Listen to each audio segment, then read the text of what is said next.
আইনজীবীরা নিজেরাই সমাজে জনকল্যাণের জন্য তারা নেতৃস্থানীয় ভূমিকা পালন করে, তারা এগিয়ে যায়।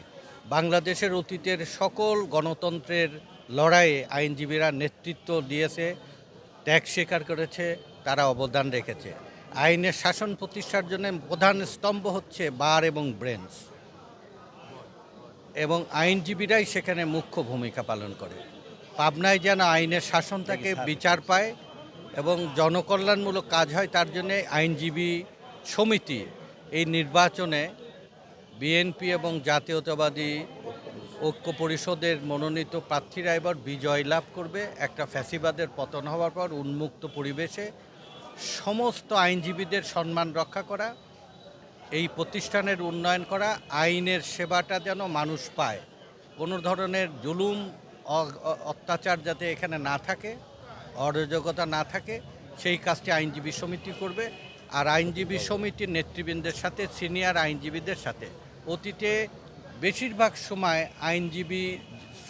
জাতীয়তাবাদী আইনজীবী ফোরাম এবং জাতীয়তাবাদী আইনজীবী ঐক্য পরিষদই বেশিরভাগ সময় নির্বাচিত হয়েছে।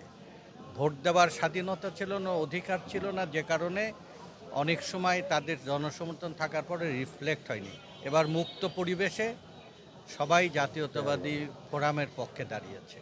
তারা বিজয় লাভ করলে আইনের শাসন, বারের উন্নয়ন এবং পাবনার সামাজিক উন্নয়নে একটা নেতৃস্থানীয় ভূমিকা রাখবে এবং দেশের স্বার্থে, পাবনার স্বার্থে, আইনের শাসনের স্বার্থে আইনজীবী ফোরাম এবং জাতীয়তাবাদী ঐক্য পরিষদের এই প্যানেলকে বিজয়ী করার জন্য কালকে লয়ারদের সাথে সবচেয়ে বড় একটা জমায়েতে আমরা কথা বলেছি, সেই কথাগুলো আমরা রাখবো ইনশাল্লাহ। ধন্যবাদ। আসসালামু আলাইকুম।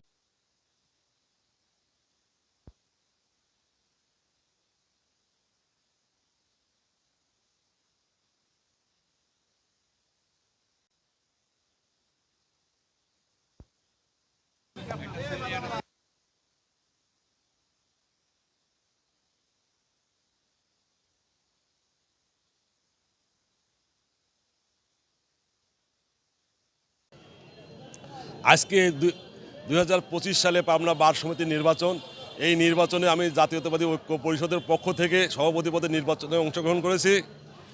বিগত 5 বছর ধরে আমি এই পদে নির্বাচন করছি, বারংবার স্বল্প ভোটে পরাজিত হয়েছি। তার একটি কারণ জাতীয় রাজনীতির প্রভাব।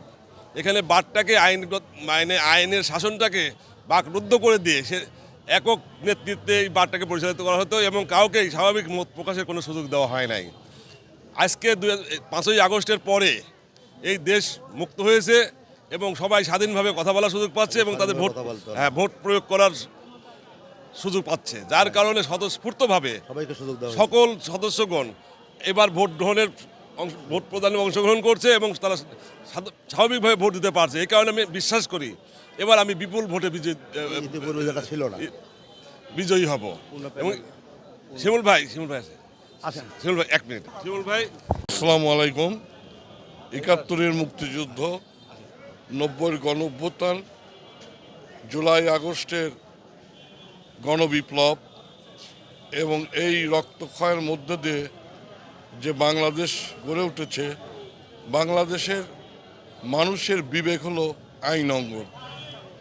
সেই বিবেক এবং বাক স্বাধীনতা যেটা বিগত ফ্যাসিস্ট সরকার রুদ্ধ করে রেখেছিল, ইনশাল্লাহ এবারে আইনজীবীরা স্বতঃস্ফূর্তভাবে এই আইনজীবী ফোরাম এবং আইনজীবী ঐক্য পরিষদের প্রার্থীদেরকে বিপুল ভোটে বিজয়ী করবে।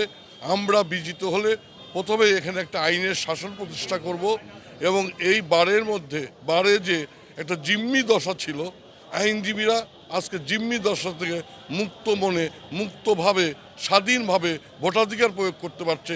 এটাই হলো আজকের এই 24 পরিবর্তিত গণঅভ্যুত্থানের সবচেয়ে বড় সফলতা। আসসালামু আলাইকুম। ধন্যবাদ।